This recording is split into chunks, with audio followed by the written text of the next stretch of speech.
Alright, so I'm gonna change the hard drive in my ThinkPad to this 2 terabyte drive. Put that one in there. So I've had this ThinkPad for a couple of years and I just wanted to upgrade it.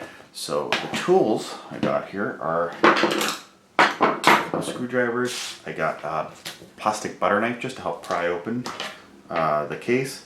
Scissors, that'll be to open up these cases here. I also have a hard drive enclosure that I'm just going to use to put the old hard drive in. That's just not necessary. First thing I need to do is take the battery out of the laptop.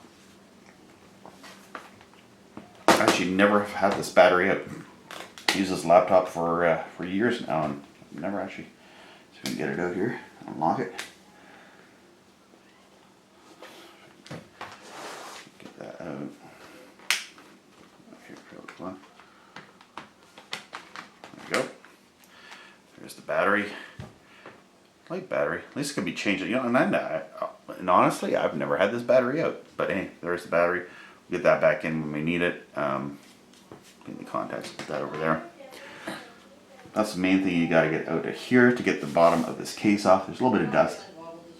Please watch this video in its entirety, which will really help me in the algorithm of YouTube, and also be sure to give this video a like, and if you haven't already, subscribe to this channel and ask all your friends to subscribe with you as well. Just got a little plate here. Do this on my kitchen table. A little plate here to capture all the screws. In this video, we'll disassemble a laptop, remove the old hard drive, install a new one, and set up both Windows and Linux. It's a comprehensive guide for various tasks, including Linux installation.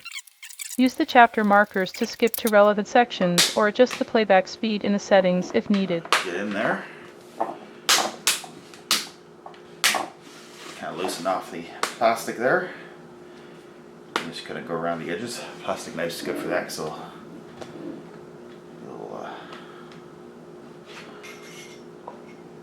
it's good if you go around the edges here, right there, get right at the front edge of your computer. There we go. There we go. We got it off. Turn that over. I got started. I can get at it. Got her. Sort of go around it and pry off the snaps here.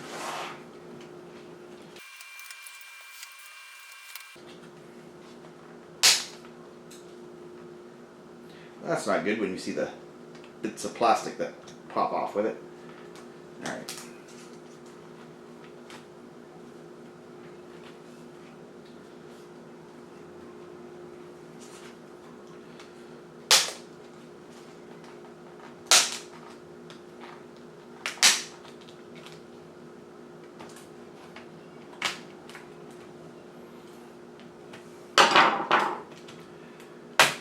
Go. There we got it off here. Now, laptop's getting old. These little plastic bits are come off one.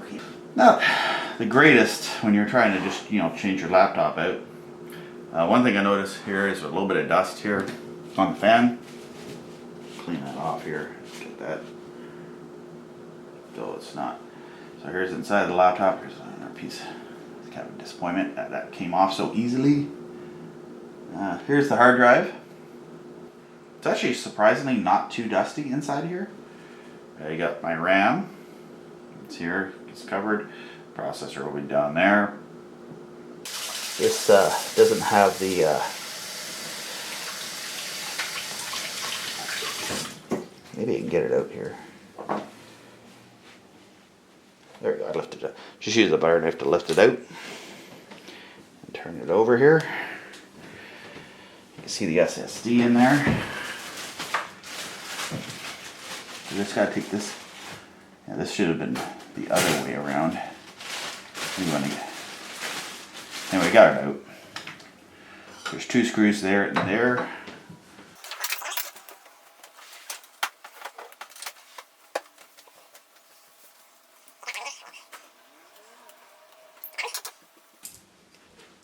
Take that off there.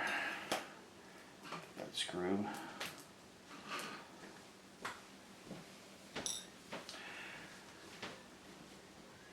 is the M3 drive. So I'm going to replace it with that drive. So first thing we got to do is cut this open. I hate the way these are wrapped up. I got a pair of scissors here. Maybe it might be good to cut it from the bottom.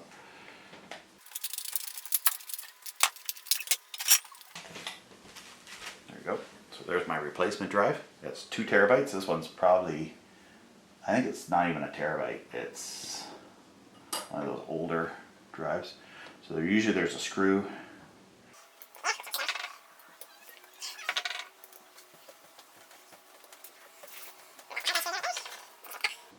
Lift up like that. I got that old drive. Here is the old drive here. Read what it says. So here is the new one. So I'm just going to put that in there. There we go.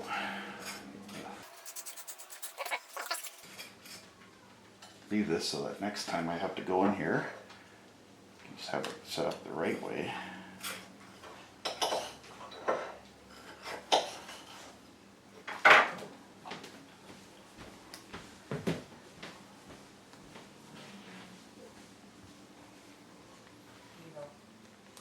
There we go. That way I can just, it'll be easier for next time when I want to pull a hard drive out, it'll be right at the right spot there. This is the Kingston, eh? Yeah. 2 terabyte, yeah. It's a brand new hard drive. So this is, there you go. Basically, it's like putting a Nintendo cartridge in. Just slide it right in there. Get the screw here, so let's hold it into place.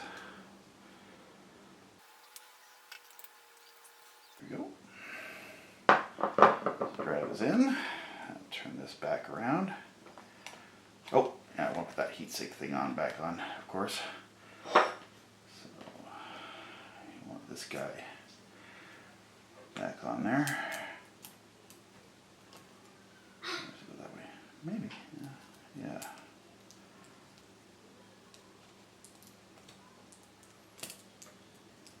Looks like that's magnetic. Yeah, it's kind of like sticks on there like a magnetic. Alright, put those screws back in here. Nice thing is all the screws on this panel here are still just hanging in there, and it's kind of, I guess that's a Lenovo thing. Whoops, that's the wrong screw ever.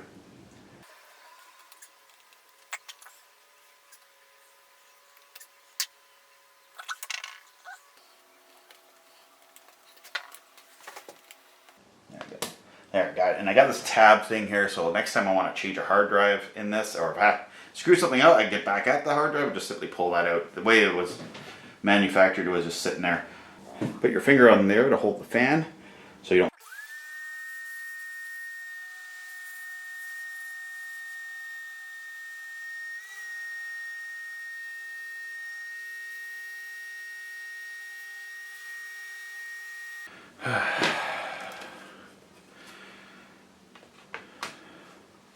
Well, let's give it a try just to make sure we're doing things right.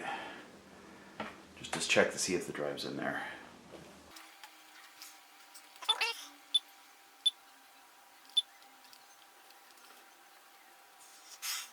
There it goes. Just takes it right into the BIOS with no OS on it. Make sure it sees the drive. I think it. Oh yeah, I should have vacuumed this bottom part out because I'm going to give this a vacuuming because all the dust gets kind of on this panel here. There's no electronics on it. I can actually give this a little bit more of a firmer. As you see, the screws at the bottom have these little washer type things where it keeps the screws from actually fully going out so you don't lose your little screws. To install an operating system like Linux or Windows, you'll need a bootable USB drive. There are many tutorials available online, so you can search for instructions on creating one. I'm focusing solely on the installation process here. If you need guidance on making a bootable USB, I recommend searching for how to make a bootable USB drive for Windows or how to make a bootable USB drive for Linux. Alright, so now we're just going to screw this back together and install Windows on it. I'll start with installing Windows and then I'll install Linux on it. I find as a dual boot user, I always find that now you can install Windows on top of Linux, but I always found that the Linux installer is pretty user friendly compared to what doing it the Windows way. So if you're starting with a fresh hard drive, my recommendation is to start with Windows and then install Linux. But I have done it where I've been, my Linux went kaput and I had to reinstall Windows on top of Linux, so I had to format the Windows partition because I was using the same hard drive. That's all doable. In doing this, my laptop, which is a few years old now, I carry this around with me all the time. Like I bring it when we go visit family and all that, I bring this with me. So it gets moved around a lot. But these tabs here popped out. You can see right here, they're no longer there along the edge. When I popped it out, this plastic was getting brittle on this case and it just popped out. But with the screws, it's still holding it in place. I'm pretty sure this laptop it's a Lenovo. These things last long, well, not forever, but they last better than like a lot of other tablets. So we'll put the battery in there. So I have two USB drives here. I have one for Windows, one for Linux. So I never wanted one of these before, so I guess there's a slider here. You gotta pop that out. There we go. Cut that off. And then it comes apart.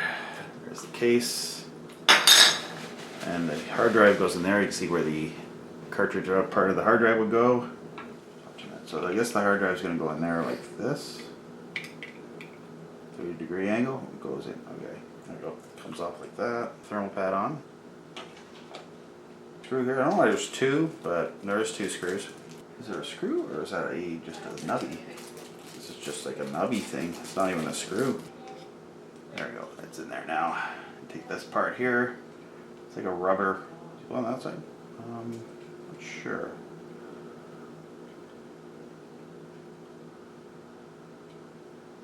I don't know why it doesn't come with a screw. It just comes with this rubber thing here. So I push the rubber thing in there. Alright, so now take that part, put that there, the enclosure, and at least I can get my files out. So that's good. Alright, so just to show you how you'll plug it in is you'll plug your thing there, which is kind of nice because you use this for an Android device or something if you want to have like a mass storage device. It's small. It's like, I remember my first 2 terabyte drive was like this big honking external hard drive. I'm going to try to F1 into the BIOS here. Okay. So I just want to go into my US boot. Startup. Boot. Network boot. Oh, here, go to my boot menu. So it has all these. It should have the USB Lexer flash drive. Do I need to change the values of that? I think so. Bring that up. Yeah, there we go. So we'll do that. Save F9. Let's try saving and exit it anyway. Let's see if we'll boot up off that. 10.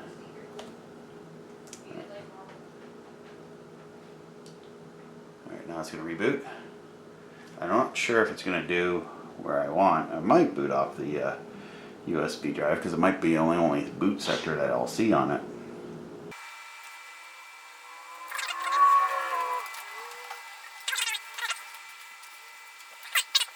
It's reading that. So eventually it went into Windows and it's doing its startup, so US English.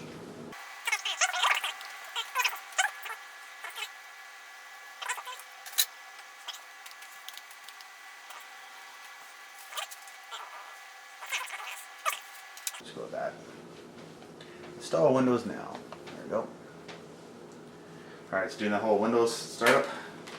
Alright, so it sees the drive, and I had to do the advanced settings, which is not that advanced, it's just basically you follow through. So it's going to do a very fresh install of Windows. So I'll click next for that, and I'll let it start installing. Oh yeah, so it was giving me an issue about this, but one of the first things you do if you're having an issue when trying to install Windows from a USB driver, or USB flash storage drive, is I had it in this port and I just moved it over to this port and it seemed to have no problem with it being in this port. So I'm able to install Windows. So it's doing this whole thing. It takes a long time to do this, especially with Windows. So before I install Linux, I'm going to do this, make sure I do all the Windows updates And then I'll install Linux because it could take like several hours for Windows because it does all the updates, it reboots and it reboots and then it reboots some more. So I'll do all that first before I install Linux on this computer again, which I will be doing. I'll do Linux again. So yeah, it does this whole thing, goes through all the menus, just go next, next, next, next until you're back up into Windows, do updates, and you should be good to go. There, it's doing some Windows installing thingies. So here we are back on Windows here. Let's get started right with your region. Yes, we have Canada. Let's see here. Here, Canada. Oh, you're in Canada. Oh. Alright. Keyboard layout. I don't know. US. Add a second keyboard to your layout. And skip that. Just a moment. Let's connect you to the internet. Yeah, good idea. There, I my connect. Alright, enter my Wi-Fi password. Yes. There, so we're connected. Go to the next step. So connected to Wi-Fi.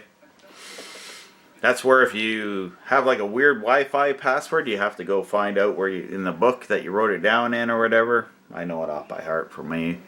Usually, if you don't really care about the security and you got kids, my recommendation is use your phone number. Then, especially for your kids, because then they'll remember how to enter that phone number because they want to get on that Wi-Fi and play Roblox. So. And the whole Windows setup process, you can like kind of sit back. It's good if you have another computer. I have like multiple computers, so you can kind of surf the internet while this thing is doing its thing. Here it goes. How would you like to set up? Set up for personal, set up for an organization. It's for me. Next, there'll be a bunch of stupid questions. Let's add your account. Enter. Oh, okay. Your password if you have an MSN account. It does make things work quite nicely, actually. Create a PIN. Create my PIN. There, you can set up a PIN and also make it a password. I find the password is a little bit better than the PIN. If that's easy enough. No. I'm going to say no to a bunch of these things because I don't want to be... I don't want all this stuff here. Just accept. I don't want tips and ads. This is kind of a nice thing, a little tip to installing Windows is say no to all this stuff here because it's customize your experience. Really, I don't find this does anything. I'd say for entertainment, maybe a bit gaming. Anyway, whatever. Add it. No, I'm not going to add my phone to it. Enjoy your phone's photos on your PC. Skip that. Particularly, I just use Windows for... I'm going to decline Microsoft 360, which is a free trial, which really gets to, like, always say decline for that. Decline for anything where they want you to pay money. Do you know that Microsoft 360 is for free? I don't care. There you go. Discover your next favorite game. No thanks. I don't want to go into all that stuff. Help you get things done. Not now. Basically, it's like everything you just say no to. It will make it faster for what you wanted, the things that you want to do. There's getting all ready for you. This may take several minutes. Don't turn your PC off. Anyway, I'm gonna take a cut here, and next time I gotta fill something out, I'll cover that. Alright, and it looks like we got Windows installed. So, browse the web with Microsoft Edge, get started. I'll load up Edge. I don't use Edge. Edge is okay. I don't really use Edge. First thing I'm going to do with Edge is install Firefox and Chrome, and what's another good one I have? Opera and Brave. Oh, Brave. Definitely install Brave. So, I actually have multiple browsers. Try, what's this? Sync browser data. Just continue. No. Alright. And welcome to Microsoft Edge. Blah, blah, blah. Continue.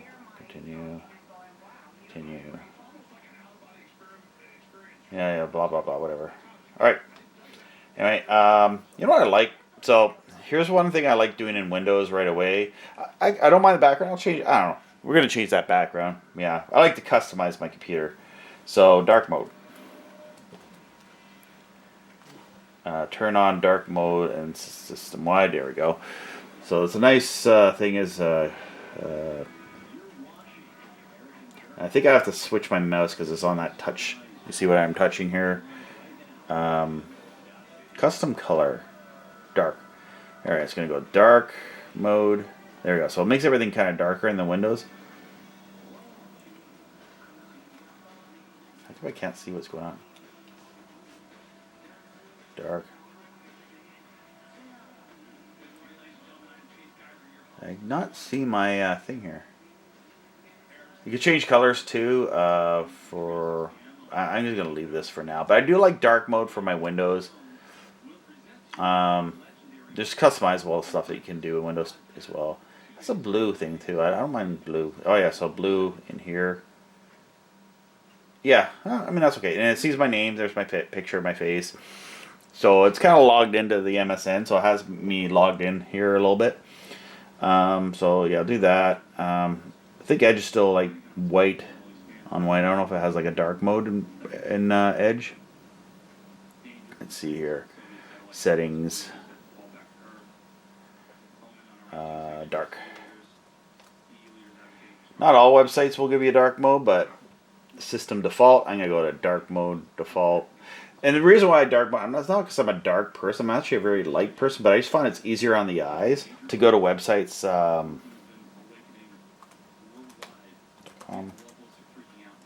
and have it in dark mode and not have like too bright of a screen. And also it drains your battery really fast. So first we'll start with the Firefox. We'll install that. There we go. There it is. So yeah, we're going to just basically install a bunch of software here. Install Firefox, install Roblox, all like, the important things. You'll probably... Yeah, say yes to all that. So it might ask Firefox to be your default, or Brave to be, or Chrome to be your default. It's going to try to import everything, save, continue, whatever. I have nothing saved in here yet. Skip this step. It's like, skip for now. Start browsing. You just like, shut up and let me start browsing. Oh, I just heard it chimes, so the audio is working now. Oh yeah, this is Firefox. We can set Firefox to dark mode too. Blues in settings. Automatic. I got it in dark mode. So like when you go to websites, you'll see the dark mode first, which is good. Imagine there's probably updates I need to do too, because when you do a fresh install, it's taking a long time to play a video.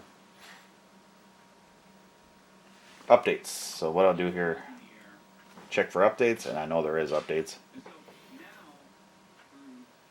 Check for updates. There you go. Windows is going to do its thing there. Here it is with a fresh install of Windows. It's going to do a ton of updates. Like there is. Oh yeah, you know what I hate right now is the mouse control here. We got to fix that right away. I think restart required. PC, it needs a restart. We'll let that do all of its updates too. Touchpad. Touchpad settings. Touchpad is on. Medium sensitive taps. Alright, so nothing seems to be really working all that great, but it's got the big red button here at the system restart. But the interesting thing is I don't ever know what Windows wants. It wants to restart now, but it's still downloading updates. So pending restart, pending, and it's installing stuff. And so it's got a few things downloading and installing here. So I might just give this a minute here to let it do its thing. It's do more installing, more downloading and installing. So I might just eat my lunch and let Windows do its thing. And then I'll do a restart. And I usually restart it and then there's more updates. So I found the best way of kind of prompting that too is go on the internet and try to like load up a web page, and that's when it starts to want to update things. When you actually make it think that you're going to want to do stuff with it, the actual computer. So here is the file system. got Windows on. One thing I need to do is eject this medium. Hopefully I can eject it. Format, eject. Take this guy out. And I'm just going to remove that. This is what I used to install Windows 10. I know it's Windows 10, not 11. This computer says it won't update to Windows 11, but I'm going to keep Windows 10 on it while I can still install it, and then have Linux on it for my main things. But if I want to just do a few programs in Windows, I have that on an actual native hardware install. Oh yeah, so this hard drive here, which is a 2 terabyte drive, of course, it's 1.81 terabyte. Install Linux on it. I'm probably going to make the Windows side of the partition smaller than the Linux version. Alright, now it says everything is pending restart, so I'm going to do the restart now because I want to restart this computer, which means I'll be doing it for a long time. You kind of want to, have time for your computer to let it do its thing. Could take several hours. Alright, it's done its core first updates here. So it probably has more updates. It took about 10 minutes. Did I say 10 minutes already? Oh, a little bit more than 10 minutes. Probably to do that restart and update. Still check for updates because sometimes after you do updates, there's still updates to do. Probably, I imagine it's got. Alright, let's go to Firefox here. See if I can actually watch my YouTube video now after doing all those updates. Still can't. Oh yeah, they got the double touch scrolling here. So scrolling's working now. It wasn't working earlier. It's like the 2-touch scrolling, which I don't like this type scrolling. I'd rather have the side wall scrolling. So let me see if I can fix that. Yeah, so how's the updates coming? Last check today. Download and install whatever these optional updates. Sure. Turn on maybe, I don't know. Get ready for Windows to check hardware requirements. I'm thinking it's probably not ready, unless they've lowered the requirements for Windows 11. I don't want Windows 11, but if they have like a basic version, basically as it's telling me, system requirements, you need 4 gigs of RAM, 64 gigs of storage, and a UEFI secure boot, whatever that is, I don't know. Graphics card, blah blah blah. I don't know. Needs 1020p. I don't know. I can't tell. Like there's like devil in the details. Whether or not this computer can do Windows 11. Do I really want it? I'm not sure if I'm gonna shop devices. I don't want a new device. I got a new hard drive in this. This thing will be fine. All right. So I got Windows fully installed on this computer. Now I want to install Linux Mint. I have to close all this down. So I'm going to take this. You can do it before you reboot your computer. I found that this port was like the install port for this computer. I'm going to put that thumb drive in there. I don't know if it would come up with anything. Nah. So I got some programs here for Windows, but basically what I'm going to just do is reboot the computer. I'll show you how to do it just so you see it in the BIOS here. Go into F1 into the BIOS.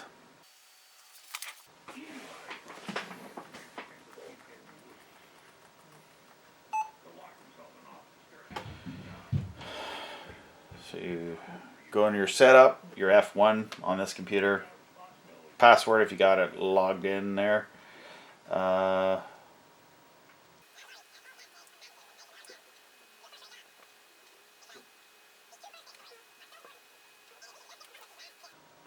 Change your boot. Start up on your boot menu. I have this USB Alexa drive. I make this guy go? I think I gotta change the priority, but this thing is not gonna let me do that.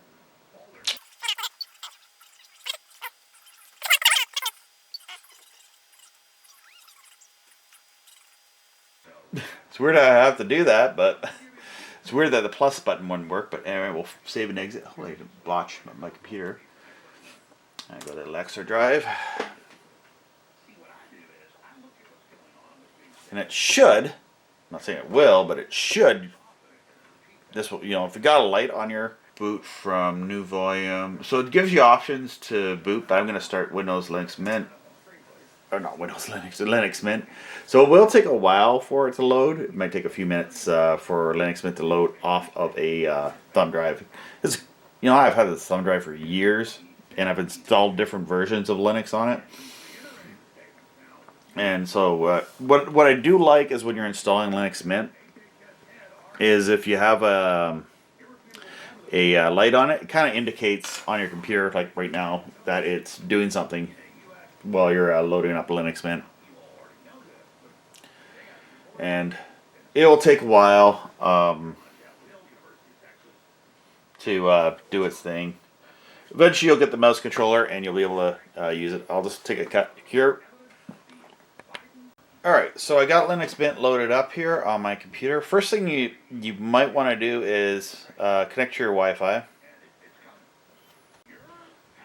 So just go connect, and it'll do its thing. Now you can actually run, now a live USB drive, you can actually run an operating system off of that, but it is a little bit slower than on a fast hard drive. But it's kind of nice for older computers. You still want to kind of do it for things. It just takes a long time for things to load up. Alright, so we're connected to the internet, and yeah, it basically has like a trial version of Linux on it, where you can surf the internet, which is kind of nice, because if you want to make sure that your speakers work, you connect it to the internet, and you can go on YouTube with it. It's going to take a long time to load up the browser, but yeah, it comes with Firefox pre-installed. To go to YouTube, it knows where I'm going to go, and I'll just type in my. I'll just go to my main page where it plays my intro clip. Yeah, and this is set up for the kind of scrolling I don't like, which is actually easy to change. But you know, I'm going to install it and then I'll worry about doing all the settings. So. Off of without an operating installed, you can actually without an operating system installed, you can kind of use Linux Mint or any distro really of Linux. So you click on the what looks like a DVD or a CD-ROM. You click on that, and that's how you start the installation. All right. So first thing you're gonna see. There you go. Wants to know if I want English. Yeah, I want English. And English keyboard, all that.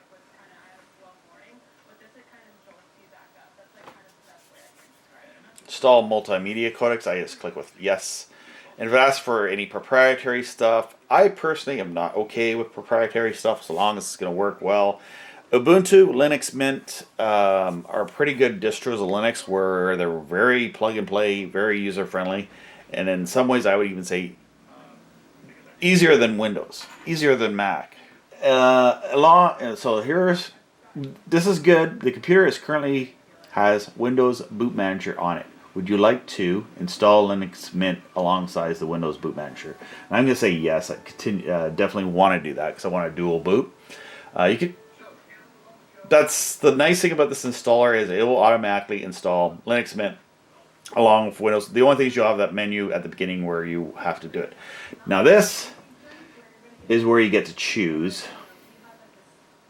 how much of hard drive do you want for Linux Mint. So you can use the slider here and select if you want over 1 terabyte. I'm thinking 7, so I'll say maybe 705. Well, I don't know what. I'm just thinking a number off the top of my head, but then at least I'll be able to distinguish that Windows is like 700 gigabytes and Linux Mint's partition will be over 1 terabyte. 715, so we're recording this video, I'll remember that. So that's good. That's plenty of room for Linux. And plus, the reason why I want like over 1 terabyte for Linux Mint is I do a lot more in Linux Mint for like videos and stuff like that. Now, mind you, you could install a program, but out of the box, you can go into your Windows drive and drop and drag files over, but you can't do the opposite from Windows to Linux. So if you want to save videos in Windows, and then you can actually still view them in Linux Mint. So however you decide you want to do your install, I'm going to just go okay with that. So it's going to partition the hard drives. It's like, you can't go back from here, right? Before you select this partition size, any previous changes will be written to disk. You can undo. Yeah, it's good. And I was going to say, yeah. And it makes it an ext4 partition, which is basically the opposite of something different from the NTFS, which is particularly a Windows partition. Alright, so first thing is going to check the part of the world I'm in. I'm in Toronto. Well, I'm not in Toronto, but I'm like near Toronto, so the time zone will fill in. If you're in New York, same thing, same time zone, Eastern time zone. Just mainly for your clock so that it looks right. Alright, so I am going to call this, my name is Strike.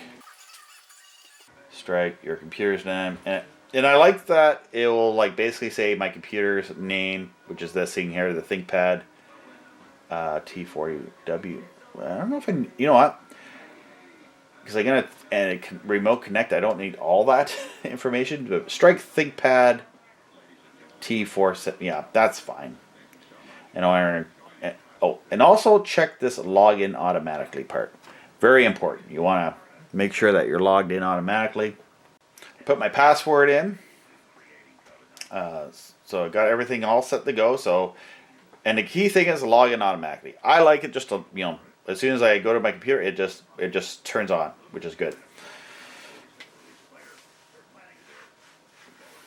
So what's doing is install. So basically, just like how in Windows, it does a little thing here. Talks about Linux Mint, and it does this install. I even find Linux Mint is quicker than Windows. It's 12:35. So we'll see how long it takes to install Linux Mint. I'll make a verbal note. I'm gonna make cuts, but we'll have a verbal note on that. So it's been a little bit more than 10 minutes. I came back. So I'll give you this option here. Installation's finished. Continue to do testing or restart. I'm just going to restart it as I'm eating my lunch. It should show a little line here, at least the previous version of Mint. Once it's done this thing here, and you can unplug this. And remember to unplug your USB drive, or else you'll basically go back into the USB drive. Please remove the installation medium and press enter. And if it's done right, I should get a Grub menu. You'll reboot and go into Grub. I actually installed Linux Mint pretty fast. Now, there might be updates in Mint. I'm not sure. I wonder if it crashed, because that's an oddball thing. Usually it will go off pretty quick. I wonder if it froze on me.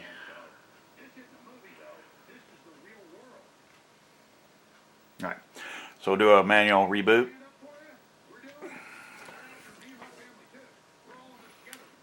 Okay, it's going to go to Lenovo. Let's stop. Here we go. So it goes in the Grub boot menu. It's a 10-second countdown. You have different options here, but most of the times it will just count down to 10, go into Linux Mint. Now, there is an editor in Linux where you can edit your Grub boot menu. My preference is I'll just leave it like this because that's the way I want. But if you want to know how to get it to default load into Windows instead of default into Linux, there's several tutorials. Just do a search on how to do that. If you're going to get in Linux, you're going to have to learn how to Google stuff. Or there'll be YouTube videos out there. I've found YouTube videos on that. So basically, it'll show you your advanced, your Windows boot manager, which basically, if you want to go to Windows, it'll just go to that, and it'll load up Windows. So this is what I installed. This is Grub version 2.12. Nothing fancy. It basically has an old, black and white text line interface and all that. I'm gonna go to Linux Mint, let that load up. We'll let this load up on my old laptop. This laptop is pretty. I think it's an i5. Can't remember. It's nothing super fancy for a laptop, but it's decent enough for YouTube videos and for Facebook, and you can play a little bit of Roblox on it. So here's you could click that so it doesn't load up there for you. And start up there. Loads up my printer. And there's in Linux there's a bunch of programs that come pre-installed, like your printers and all sorts of graphics things, the drawing program, your accessories and all that, and lots of things you can install. Probably wants to do updates. And there's a ton of software you can get in Linux Mint. Yeah, so if you are new to Linux, like there's this thing here, it's the software manager. It has like basically it's like your Google Play Store for software, but all the software here is free. You don't have to pay subscription for, well, maybe you have to pay subscription for some of them, I'm not sure. Spotify, for example. But it has a ton of software, lots of flat packs, you name it, like, for example, I think Brave would be in here. Yeah. So there's like Brave, the browser. You just click that, install, enter your password. It'll probably prompt for the password. No, it just installs it because it's a flat pack. And really easy to install software for this. So you just go to the software manager in Linux Mint, and there's a ton. Like, you name what you want for software, it'll be there. Not Photoshop or, I don't know, After Effects and Mac software, but I mean, like, there's a ton of free software, and a lot of those applications, there is a free open source version of it. Depends on how hardcore of a user you're going to be. And usually the nice thing is when you go install software in the software store, it will give you an option to launch it. So, software manager is a great tool. There'll be a ton of software in there I'm going to use to install. The update manager, I'm going to do the updates to Linux Mint.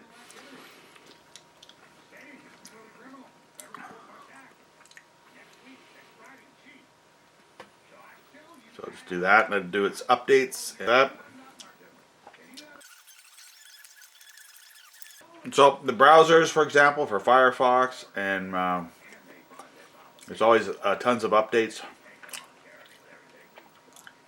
Just click on the update thing. You'll download it and automatically install all the updates. And you can click on the details when you're doing updates, see what's going on. So this Lenovo computer that I'm using is a Intel Core i5, 2.4 gigahertz processor. It has 7.6 gigabytes of RAM memory. It actually says here it has a 2 terabyte hard drive. It has the internal Intel graphics chip, display setting and all that. Sometimes there is NVIDIA drivers for systems that have NVIDIA. And you can also see the processes by going to System Monitor. Actually, I'd like to have System Monitor in my tray. Add the panel. There we go. There's that. That way it's just there and I can find it easy. It has all the processes. What I like is this is the resources. So it shows you your processor cores and all that. It shows you what your network rate and your memory. So if your memory's running at full board, it gives an indication on that. Notice everything is very white. I'm going to switch to dark mode. Probably be in themes. And there's different styles of themes and all that.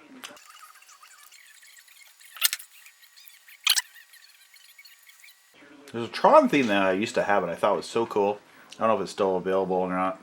So you can get like Windows and Mac looks feels to these as well. I'll see the Tron one though. I'd like to get the Tron one again. That was a really nice one. Some nice dark themes that you can. These are downloadable ones, eh? I'll try downloading that one. Anyway, I'm not gonna play around too much with that now. But is that okay? There it is. It's downloaded. So that's a cool thing about Linux Mint. There's lots of customization you can do with it. And here it is doing like all of its packages, installing a bunch of packages. Looks like something from like the 80s, I guess.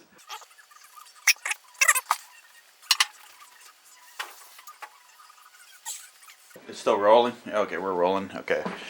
Yeah, when you'll probably want to reboot because it's fresh install and it's probably just going to do a few extra updates. So we'll do that. It doesn't take too long to load either. We'll do a timing on how quick this thing takes to reboot. Another thing I don't like is this thing here. I'll fix that. Configure. Show calendar events. Show week. And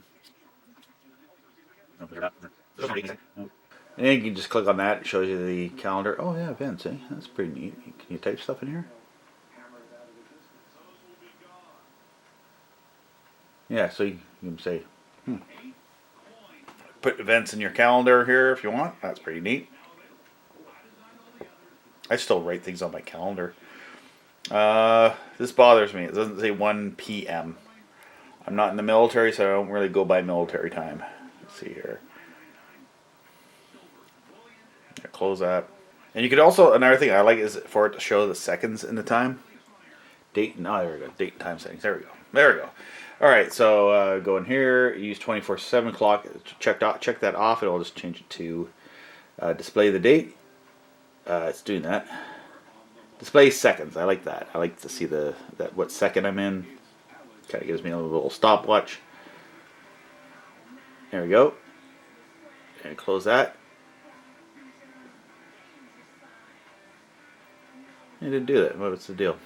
Is there an apply or anything in this thing? Okay. Now, I want another update after all that. It's not asking for a restart, though. There it is. That orange thing in Linux Mint there where a reboot is required, which is fine. It went away. It is a good idea to reboot this. I just want one thing I want to fix first is for my scrolling touchpad. Touchpad. Reverse scroll direction. What's it called there? The side scroll.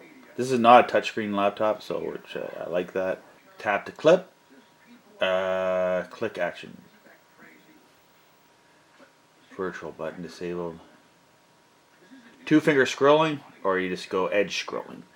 Edge scrolling is what it's called in Linux Mint. Okay, cool. Should work where I touch this. There we go. That's the way let's see here. Is it reverse or I think I'm okay with that. Kinda.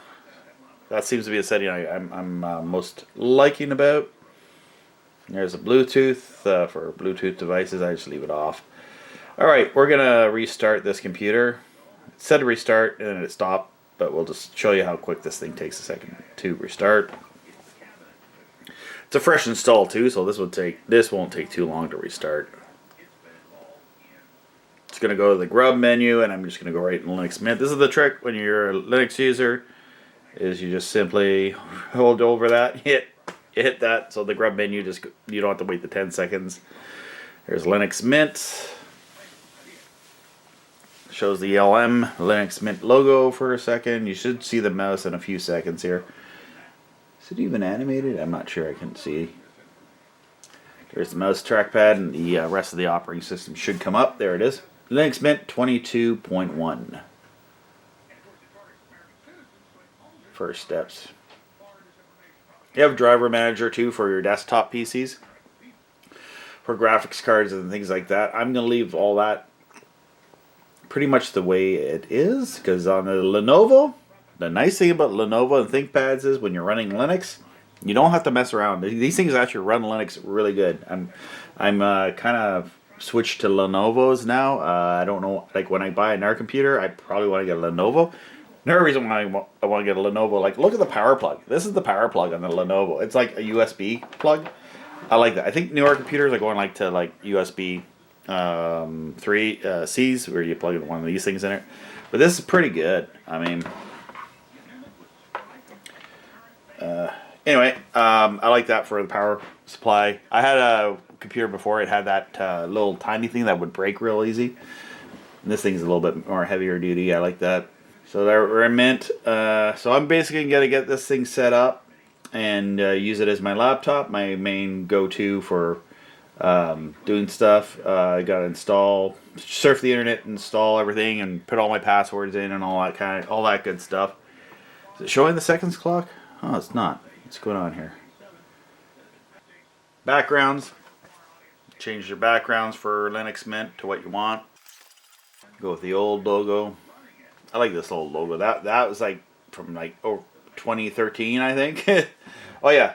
Another thing with Linux Mint is Control Alt right left just to change your workspaces. And this is actually a newer one than I have on my other computer, so this is pretty good. All right, so that's it for this video. This is the end of installing Linux Mint, and whoops, and that. Thank you for watching this video to the end. Please give this video a like and some kind words in the comments. If you haven't already, please subscribe to all my social media and click on the bell to get notified when new videos are available. If you found these videos helpful or just enjoy them for the entertainment, please consider supporting this video work either with Patreon, PayPal donate. There is a link in the description of this video. Or you can click on the heart-shaped thanks button on this video and send funds to support these videos through there.